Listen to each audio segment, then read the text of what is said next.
Hello and welcome back to Greenhill Junction. It's time to move on to starting the village scene, which will be at the foreground of the hill scene that I did in the last few videos. And the first task I've got to do is basically getting the road from the tunnel across the tracks into the village. So what I'm thinking of doing is a kind of wooden crossover, which I've sort of mocked up here with matchsticks. It's really the best I can to leave enough clearance for the carriages and the trains to get round.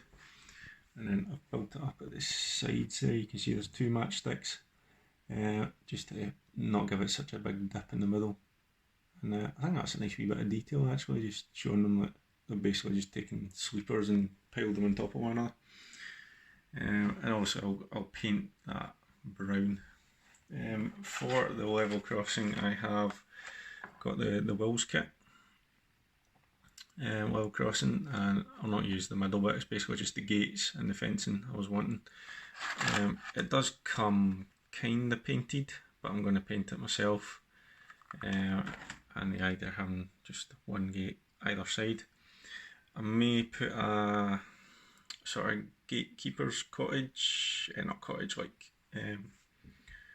house in there for you know, someone was, if it was a manually operated crossing, which it probably would have been in Steam days, so that house might end up moving back or just not being there at all. For the general layout of the village, I'm sort of thinking of going along these lines. So I've got my terraced houses there, and then that's going to leave a space, and I was thinking a sort of communal garden in there with like washing lines and things. It's a decent sized space. And the village cafe kind of there, again with maybe some tables out the side and out the back. The police station sitting on sort of the corner, and then this space will be for the pub. Still haven't decided what I'm doing with this bit here. I'm actually going towards kind of doing a two off-line bridge edges kind of thing, just to get rid of that straight line and get it more in line with the tracks that run underneath. But we might not get to that in this video because I'm starting over here, and if things start to run on I'll just stop. The other thing that I have got is I got the Geoscenics pothole road kit. I think is it Mouldy Raspberry that's been using this, and it makes a really nice sort of textured road, whereas what I'd been doing before is the Metcalf tarmac sheets, which, don't get me wrong, are fine, but I was thinking, you know, I'm all about textures, like the textures in there, ignore the shiny bit, and on the platform surfaces and things. So I thought, well, why not try and continue that with the road. The thing I do have to decide is what I'm doing for paving. I do like the Metcalf paving stones, however they take forever to lay, so you know, I've got to decide, do I continue this pavement up and across and through the tunnel on either side of the road, because I think I'm going to have more houses or shops here, or do I just get a sheet and do it that way? But I haven't quite decided on that. So first task, paint up and fit the level crossing and get the sort of wooden bits in as well. So I'll do that, and then we'll come back.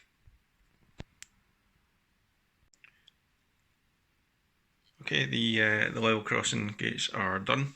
Really nice little kit, really quite easy to put together, and all I've done is paint it as per the box was, so white, black and red, but you know, I think it's quite effective. The one thing I have noticed, so if I take this one, this is going to be the village side of the crossing, is that even though the track, if I just put the camera on base level, even though the track is only on 2-3mm cork, if I then put the gate in, you can see that the gate is well below track level, and therefore it can't open. Not that it would open anyway, but it would just look a bit silly. So what I need to do is raise it up to above track level, and to achieve that, I'm just going to get some filler. Well, not get some filler, use some filler. So I'm not going to do the wood coming down from that side because it just wasn't going to look that great. So I'm just going to run a really shallow rise with the filler. I mean, it's only a few mil, whatever the track is above the baseboard, I don't know, 5 mil. I'll need it the same the other side. But I want to make it look like it's part of the scene. It's not just like, oh whoops, I need a ramp.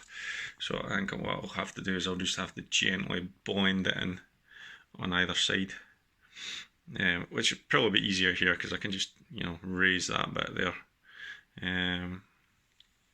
with some filler. That's the cunning plan, and then I can get the gates, well, the road in, and then the gates will be the final bit.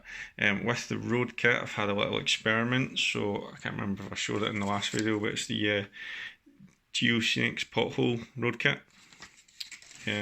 It's actually really easy to use and gives a really nice effect, so that nice textured surface here.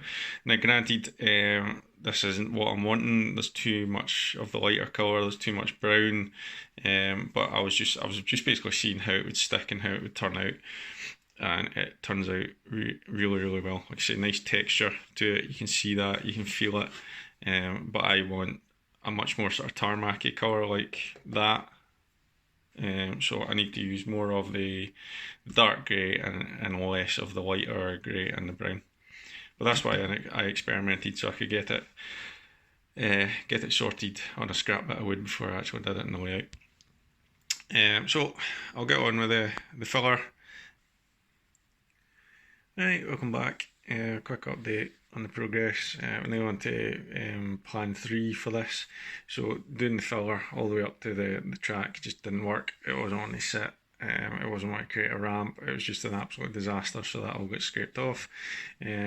What I've done is I've cut the hardboard, I think it is, the stuff I used to create the back scenes. I had some spare bits kicking about, so I've cut it to size. As you can see, it's the right size for the level crossing gates, and just I cleared the ballast there, and it's kind of just pretty much sitting on the sweepers, rounded off all the edges, so it looks neater, and then just went with the filler to just get the last bit of a gentle soap in, which even that was a bit of a challenge. So that's, it doesn't look too ramp like, but it's the best I can do. Same again this side, but I filled that in a lot more to try and make that look like it's level, and then a little ramp off the back as well. And then I have created a wooden crossing with matchsticks, so these are all stuck down just with PVA. I've cut that side to size, quite like that, like the effect, and I've ran trains over and nothing catches, nothing derails, all the undercarriage is clear, so that's not going to be a problem. So what I'm doing now, I am going to paint all this sort of area, apart from essentially what we'll call the ramps just now. I'm going to paint this all brown, so it's got an undercolour, and I will paint I'll paint that brown as well, and then I'll probably use a black wash to dirty it up a little bit, and then that'll be grey and that'll be grey, so that when I put the road down or put any grass or whatever I'm going to do, you don't see bare wood underneath. So I'll get cracked on with that. Right, welcome back. Been making some steady progress here. So as you can see, I have been painting quite a bit. Now this is just poster paint, it's nothing spectacular, so brown to cover up any of the areas that aren't going to be a road, because it's generally going to be grass, buildings, gardens there, or something along those lines, and then all that is black and white poster paint mixed together. What you call it, the pound bottles from Hobbycraft, and then just paint a really basic grey surface where the road's going to go, so that if the road's covering doesn't go on as thick as I want, then I've still got the backup of grey underneath. What I have done is I have stuck down the Metcalf paving stones there. and going through the tunnel as well. So the idea is that this cafe is just going to sit there, and there'll be room behind it and along the side of it for some outside tables, and this will just be a bit of greenery, and then the pavement joins up nicely with these terraced houses which I had from old layout. I just need to sort of tidy that up there and join that on, and then the reason the road is going a little bit wider here is because I'm going to have a pavement running down here, and there'll be some sort of zebra crossing going across the road, and right here, just move you back, there's going to be a couple of wee houses. Like I saw the Metcalf, I think it's workers' cottages they're called, so I might put them there just for something different from the terraced houses. Sorry, I haven't walked off the sort of height setting on this and it keeps on going down. So now it's time for the actual road surface. So the paint's just the base layer. So if I zoom in on the tunnel just now, right, two things you'll see is that I have painted the wooden boards. So they are now, well, they've been painted brown. I've not put any black wash on them yet, but they have went kind of weathered just because that's what happened. And you can see in the tunnel mouth I have literally just done the Geoscenics road surface. The camera's going to focus on it, it's not really liking that. It's not as rough as it's coming out on the camera, trust me. But you can see that it gives a good bit of texture compared to just painting the road surface, and it's really easy to do. So I will get set up. Okay, that is the PVA down. It's a simple case of just brushing it on. I have been quite careful to try and make sure it doesn't go on the curbstones because I don't want the ash to stick there, and quite careful to get a continuous sort of curve along there to keep the width of the road similar. I'm going to be working around the camera here, so I apologise if I kick the tripod or my arm or torso gets in the way. So the first thing we need to use is the, come on, focus, there we go, is the road powder. So this is going to be the base colour for the road. And the other things that I have in the pack are the road ash, and the road dirt, which is a brownie sort of colour. Now I'm not going to use too much of the road ash and the road dirt, because this is sort of like the main road into the town, so it's going to be majority grey, but there will be a bit of dirt, a wee bit of, you know, variation in colour, shall we say. I'm not going to try and do potholes because I just think I'll make a mess of that. So because this is quite a big area, I am just going to simply go with shaking this stuff on, and all you do is, or what I found to be the best method, is just get a good covering on. But you know what, that's not working too well. I will just resort to a teaspoon.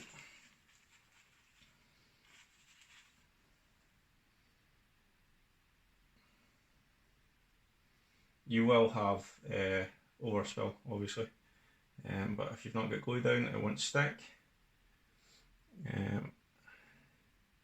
So I mean, I'm not an expert in this, I'm just showing you what I do, but I like to put quite a bit down to make sure that it's all pretty much covered.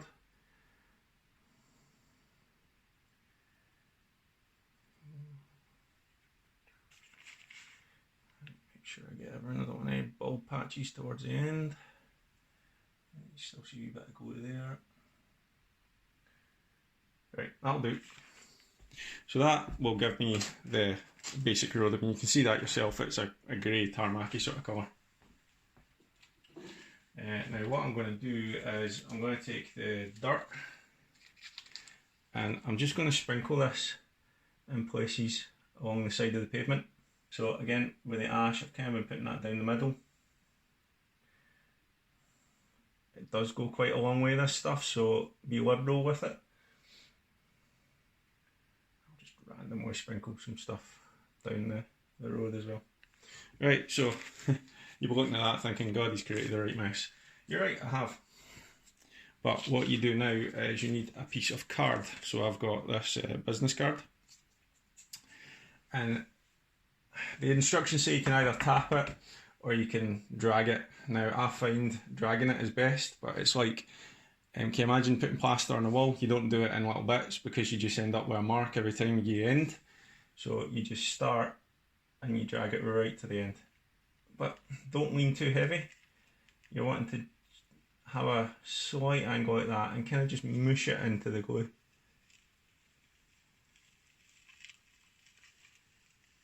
Again, I am not an expert.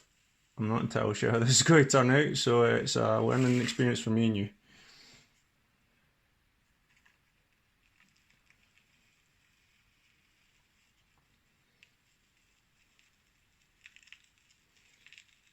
Just being careful not to get too much onto the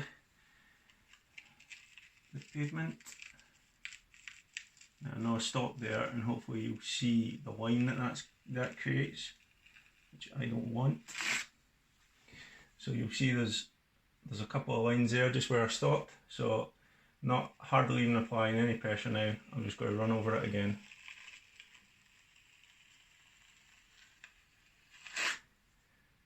To basically smooth that out. Now, I think I maybe put on a little bit too much there, but yeah, actually,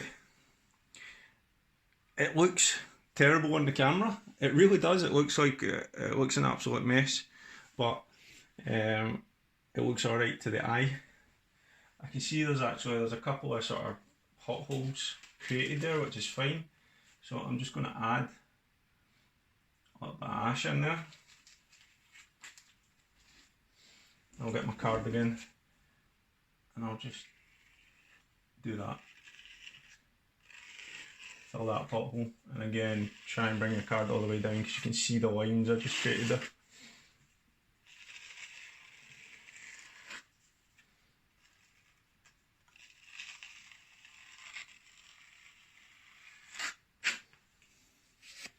Right, so that's worked out quite nice there. I've got like a good variation in the roadway, and it comes out quite nice on the camera as well.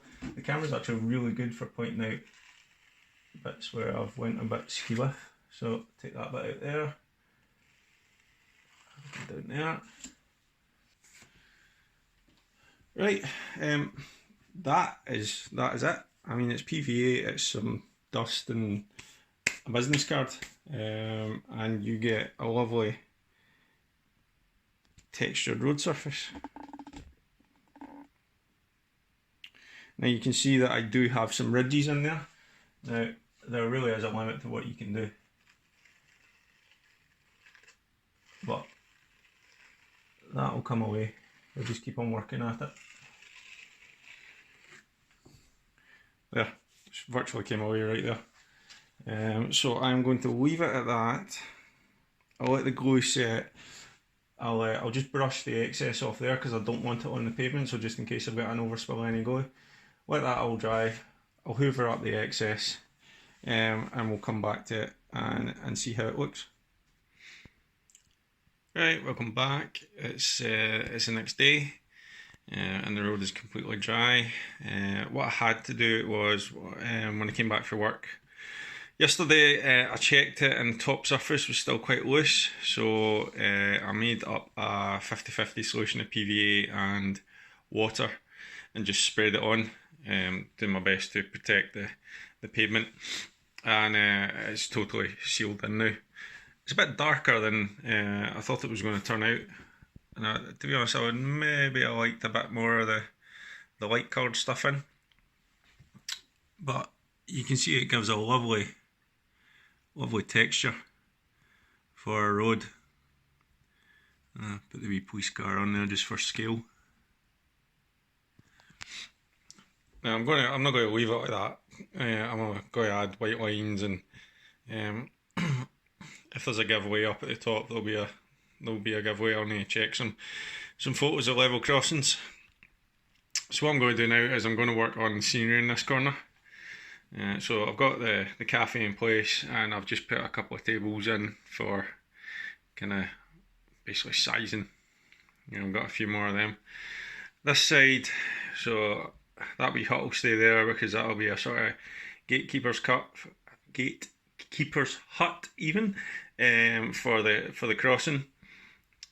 I'm not sure if that house is going to remain there or whether I'm going to turn that into a sort of park / playground sort of thing.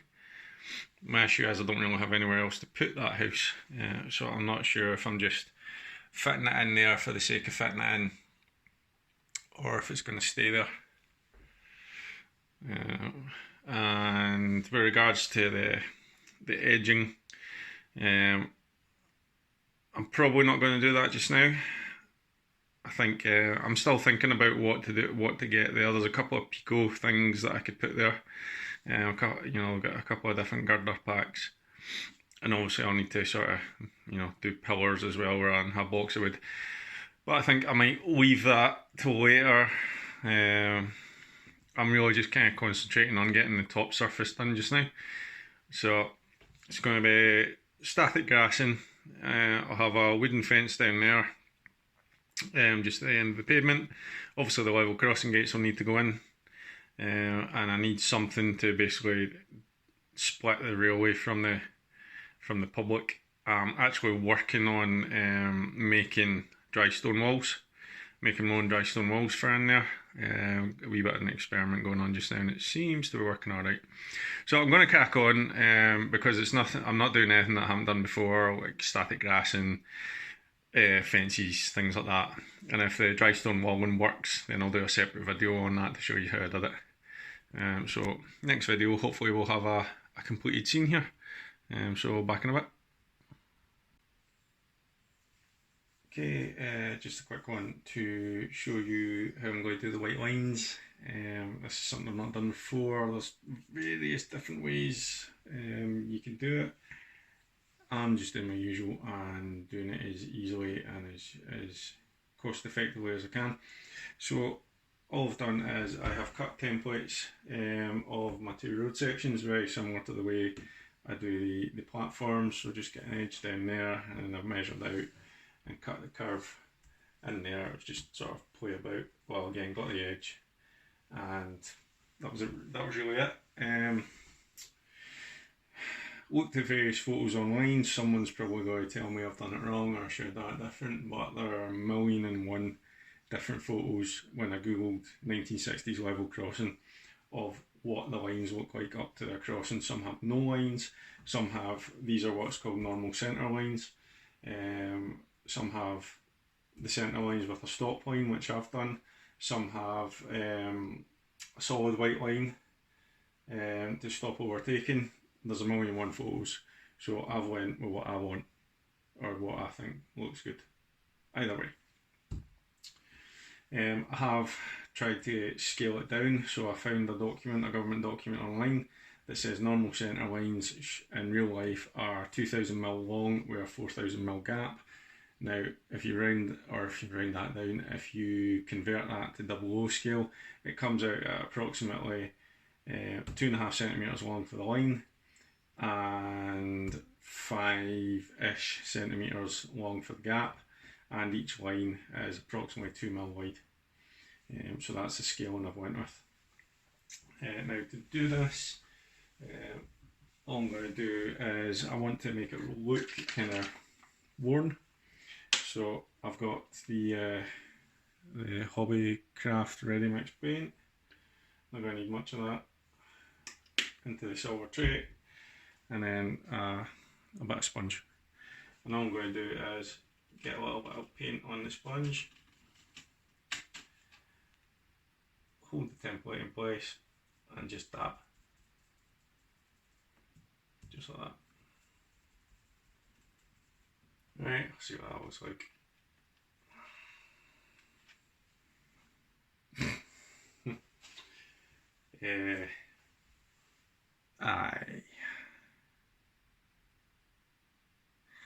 You get the idea, it's no came out that well.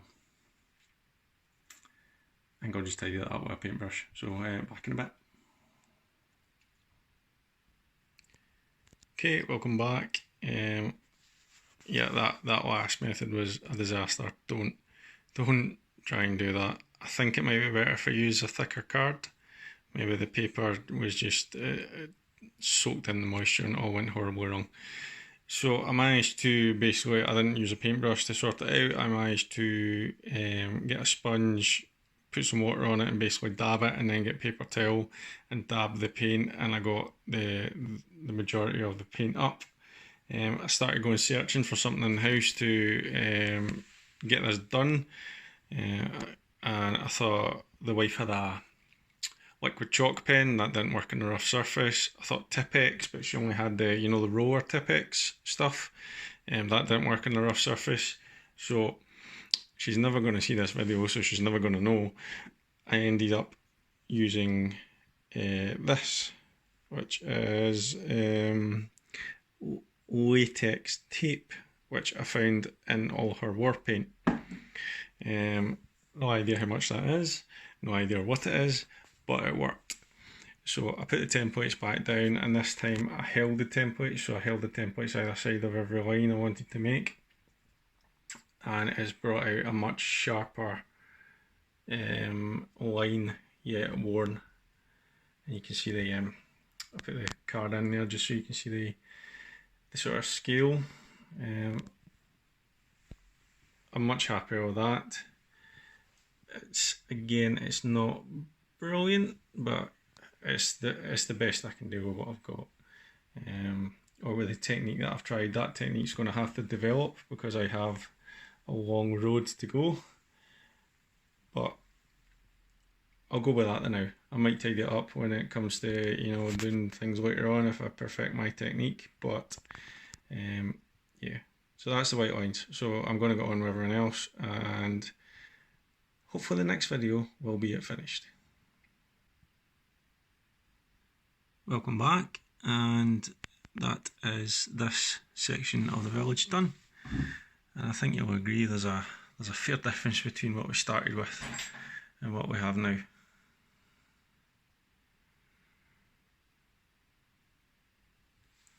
Obviously the edges need to be finished off, but I didn't want to rush that and get it wrong, so I'm going to leave it as it is just now. And basically, that's the next, well, one of the next projects is working forward into here. But I will just, I'll just talk you through what I've done.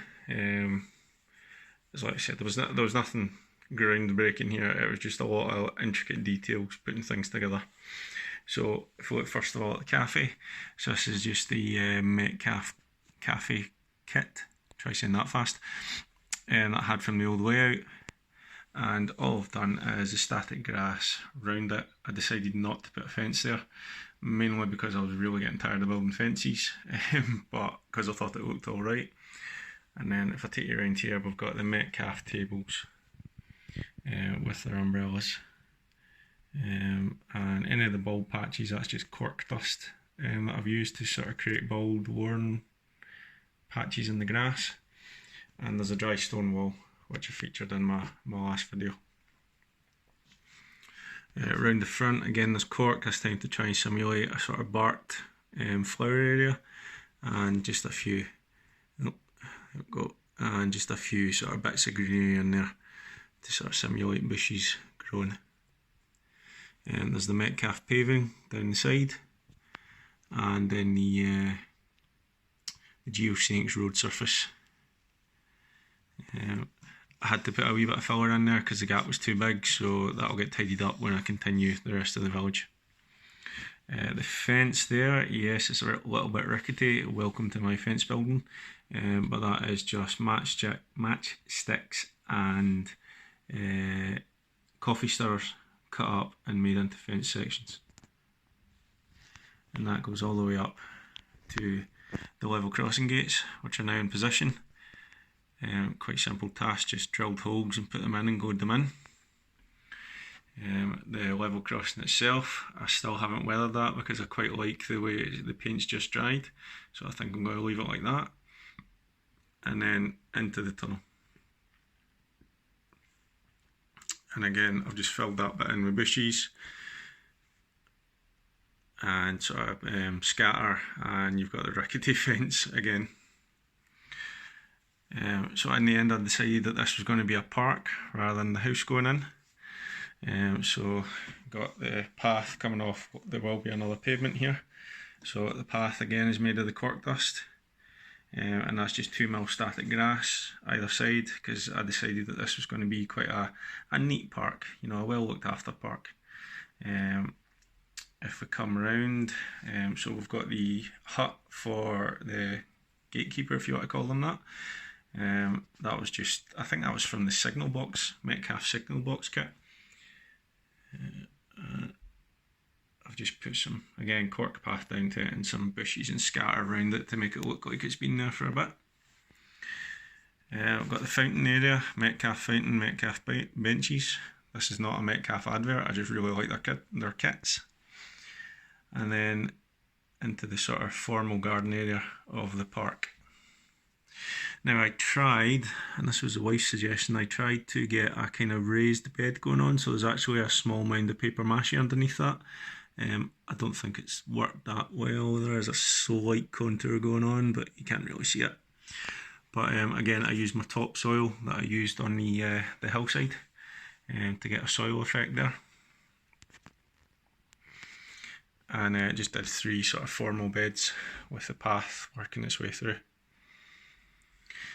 I have had a lot of fun making seafoam trees. I'll do a video soon on that. It is really good fun, really simple, really cost effective, and really realistic compared to the sort of plastic trees from all the manufacturers. And I've just put 3 in there to give it a small border. I am thinking of maybe doing a couple of smaller sort of bush-like trees in here, but I'll see. Now we've got the kids' play park. Really quite chuffed with this. So I put the wire fencing in just because I had some spare to sort of separate the 2 areas. And I spoke to my mum and dad about play parks and the sort of when they were growing up, 50s and 60s, and they said yeah, they were all on basically concrete. There was no health and safety in those days. You know, like the sort of bark that I was used to when I was a kid, or the sort of bouncy rubber that you get nowadays. So all I did here was I took the road dust from the road making kit, glued the whole thing, put the road dust down pretty thick, but instead of scraping it, just pressed it down with my fingers, and then any excess I brushed off to give that sort of concretey effect. The apparatus, most of it is this little knock kit that I managed to find, which was incredibly fiddly put together, but actually really good fun. And the seesaw actually moves, which is kind of cool. And the 2 climbing frames are again a Metcalf kit. And we've got the dry stone walling all the way around, and I've just tried to bed that in a little bit with some scatters and some bushes and things like that. And I've also made enough seafoam trees to cover up that dodgy join in the back scene at the tunnel.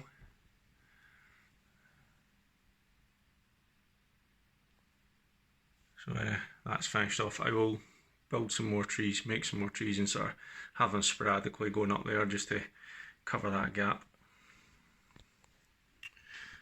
But so yeah, that's the village part 1 done. Like I say, a lot of work, a lot of fiddly work, a lot of gluing, putting stuff down and coming back to it the next day.